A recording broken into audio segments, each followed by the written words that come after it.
this, the first Sunday of the year. My calendar ran out on Saturday, yesterday, and I'm waiting for my new one to arrive. But it is the first Sunday of the new church year.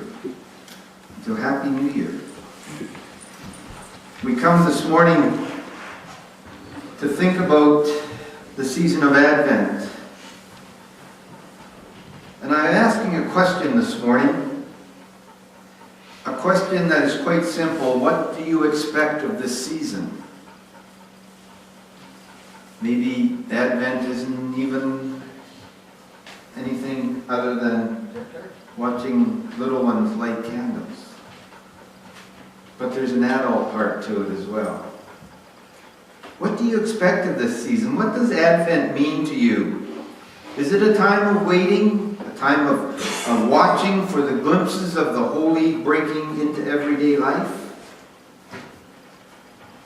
Is it a time for preparation? Do you eagerly anticipate the arrival of the infant King as the days march towards Christmas? Or are you simply snowed under a mound of to-do lists and mounting pressures to pull off the perfect holiday? Are you also done with the commercial hype and what one is called the plasticized platitudes of consumer culture? Or are you polishing up the plastic to catch those last days of bargains at the outlet mall? According to those that study shopping, you know, the real deals start from the 7th to the 11th of December, because the 11th is the last shipping day to make sure it gets there. What do you expect of this season? I encourage you to take this little insert that you received in your bulletin and put it up somewhere on the what can you do, because there's a lot of things on that list that will help you get in the true season of Advent.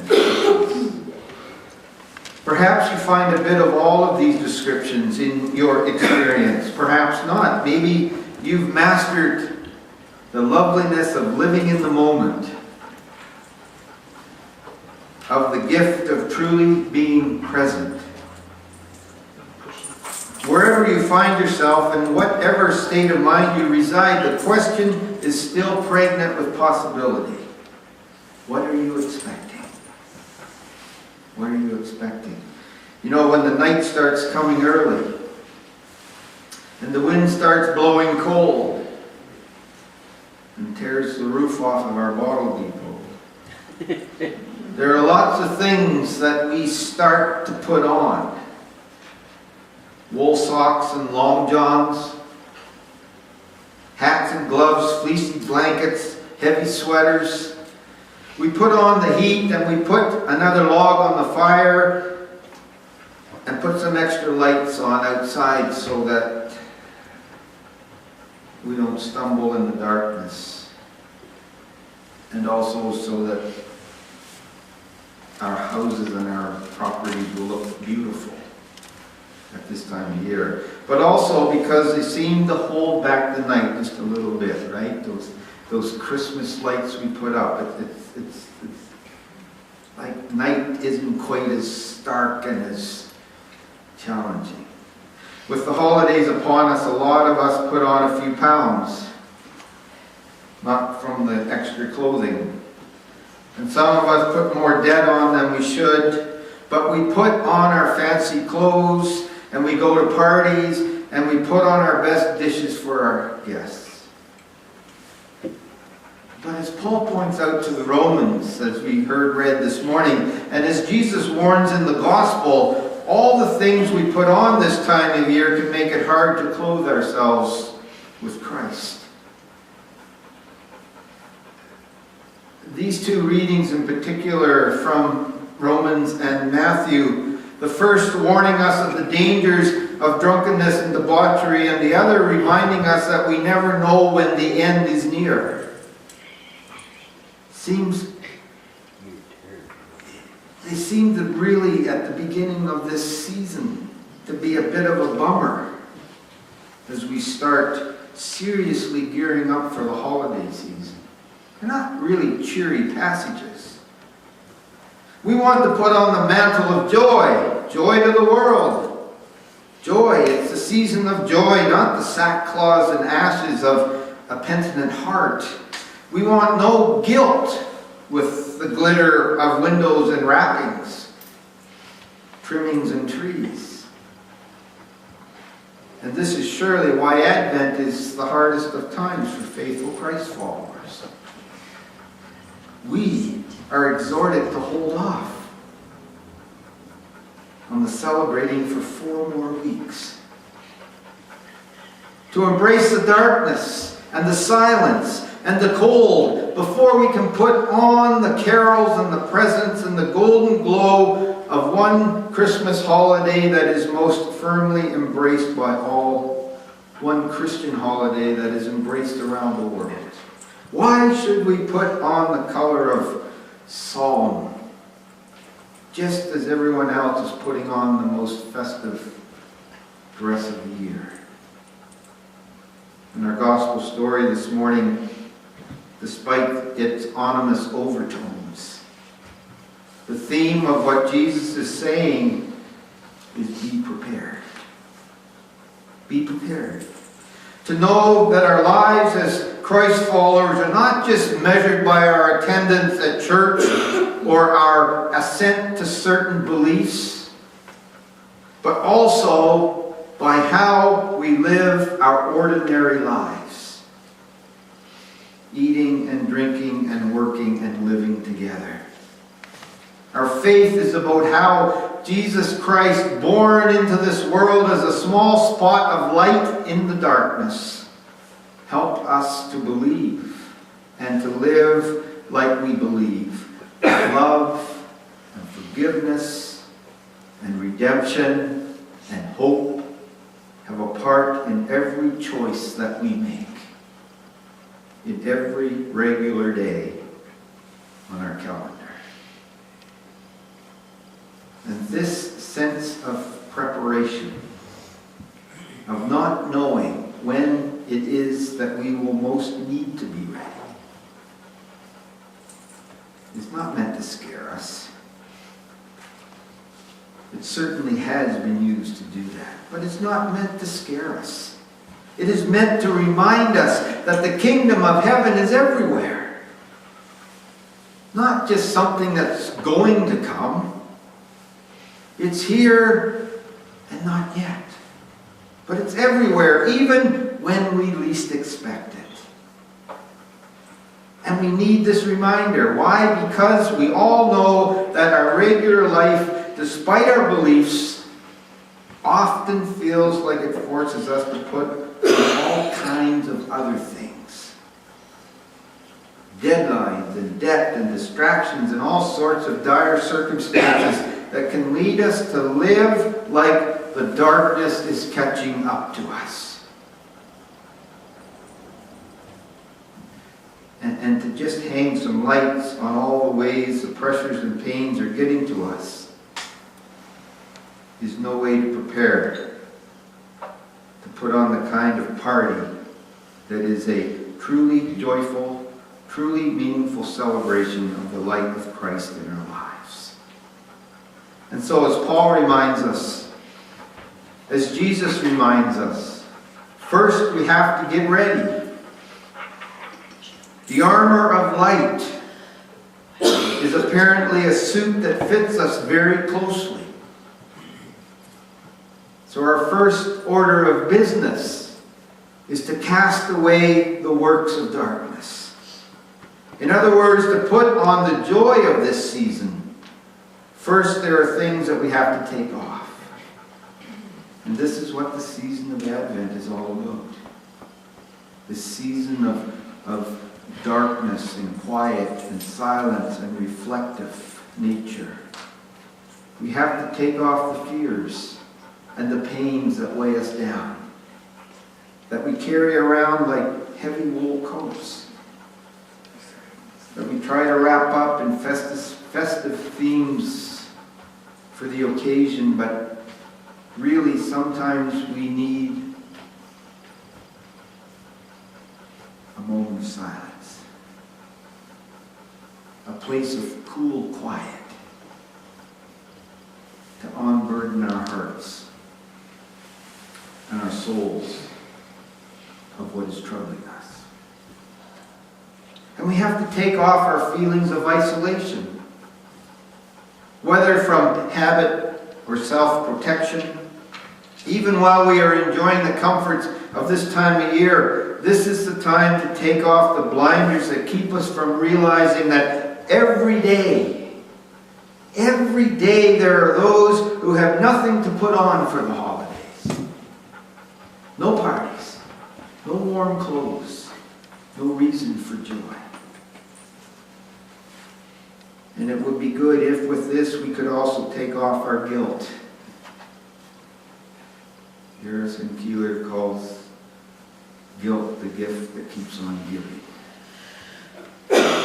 Because this eye-opening experience is not about being ashamed of our abundance. It is about being called into sharing all that we have been blessed with. It is about taking off the burden of too much and letting it become the source of plenty for others. And so we have the giving wall. And each of us, I think, probably has our own individual list of addictions and illusions that we could afford to take off while we're at it, and the pressure to be perfect, especially this time of year.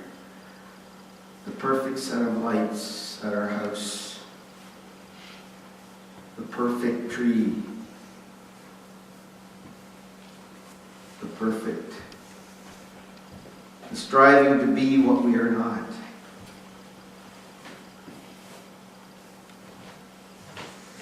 The dingy collection of grudges that's stuck in our corners. If we really want to shine, if we really want to shine, it's time for these to go. Advent preparation then, although it is a solemn time, is really about going right through the darkness. Let's be honest, we'd rather go around it. There's got to be some app that we can get that will get us around the darkness. That's what we'd rather do. But in order to cast it away, we need to get really a good grip on it. And you can't do that if you go around it. You have to go through it. We need to strip off what would normally hide it, as counterproductive as it seems. Because the true light, the true joy that we are getting ready for, is not something that we create or that we find. It is what comes to us when we are ready and waiting for it. To put on the armor of light is to rejoice that we have marched right into the darkness and found that we are not alone. We will not be left in our suffering. We will be met with hope and with peace and with love in the moments that we dare to take off the kinds of armor that the rest of the world seems to demand that we wear. Cynicism and defensiveness and isolation and fear. Those are the words of the society in which we live. The moment that we bare our true hearts and true souls is the moment that we find we are suddenly clothed with the kind of joy that all the other sparkle of this season can't even begin to imitate. That's when we put on the party that is Christmas. Not before our time to truly prepare. And so for these 4 weeks that we have before us, we put on the light, one small candle at a time. We remind ourselves to take off those things that we do not need to wrap ourselves in.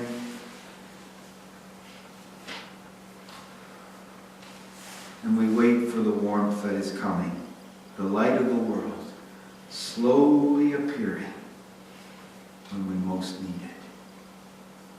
And so the lessons of Advent invite us to ponder the question, what are you expecting?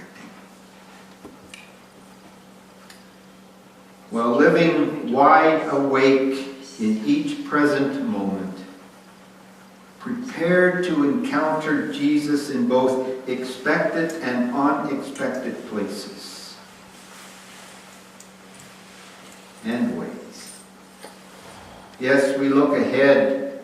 We look ahead with awareness and expectation for the reign of God to be fully expressed. But we also understand that God is already present among us. And that we are collaborators in divine disruption of the status quo. No, we don't have all the answers. Sorry if you think that. I know there are a few around the world that think they have all the answers. And some days it may feel as if we really don't have any answers at all. But we have hope. We are people of the promise. We expect to see evidence of the sacred in our daily lives. Yes, we look for Jesus in word and sacrament, but we are also prepared to meet Jesus at the farmer's market, in our workplace, and yes, even at our local big box store.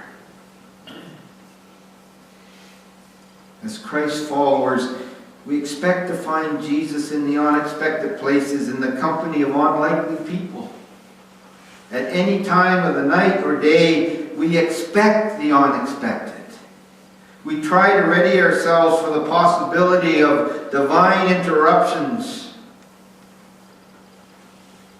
As the Spirit moves people and situations into our line of vision and into our all too carefully constructed lives and overbooked schedules.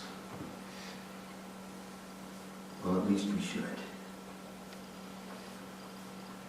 This isn't theory. It's the real deal. And it's writ large throughout this week's lessons from Isaiah and Romans and Matthew. I don't think this is new news. But I'll remind us all again. God is always up to something. God is always up to something. And it's always something good. Always seeking to bless and to create, to restore and bring hope to the chaotic messes of our lives and the dark corners of our fears and hurts. Advent bids us to stop, to breathe, to consider the marvels of creation, the marvels of each other, and of the divine presence that infuses every molecule of the cosmos. Dear friends, this is not just another Sunday, not just another season, not just another day. Are you ready to encounter Jesus? Are you ready for the unexpected to change your life, alter your plans, disrupt your direction? Be still. Be aware. Be ready. God is good. Jesus is coming. Again, and again, and again. Don't miss a single opportunity of this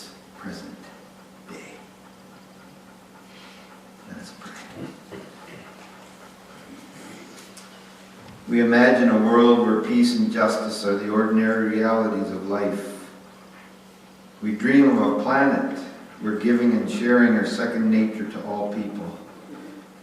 We envision an earth where joy and celebration fill the news in our lives. It may seem like a delusion, but we have an incredible hope.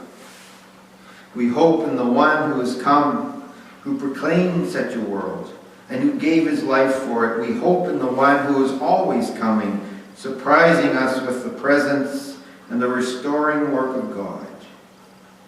We hope in the one who will come in every age, to every generation, until this dream has come true. We have an incredible hope, O God, and we praise you for it. Amen.